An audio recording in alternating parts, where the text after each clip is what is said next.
Greetings, fellow Bloody Walkers. Guy here for These Bloody Streets.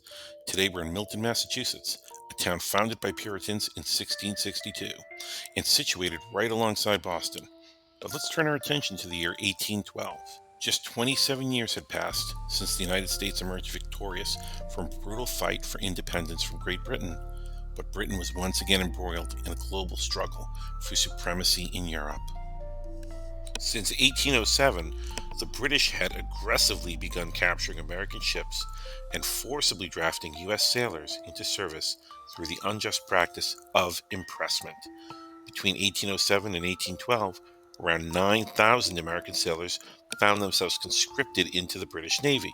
Under the Orders in Council, British ships were fully authorized to seize American vessels, further escalating tensions. In a calculated effort to thwart American expansion westward, the British supported Native American tribes in their opposition to the United States, supplying them with weapons. On June 18, 1812, President James Madison took a decisive stand by signing a declaration of war against Great Britain.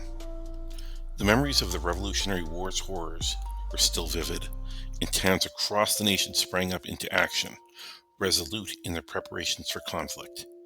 Munitions and weapons were diligently collected and stored in accessible locations, underscoring the critical importance of gunpowder for battlefield success. This crucial resource had to be housed in dry areas known as powder houses. Like countless other towns, Milton fortified its readiness for war by constructing its own powder house, bracing itself for the inevitable violence to come. Let's explore.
Thank you so very much for watching.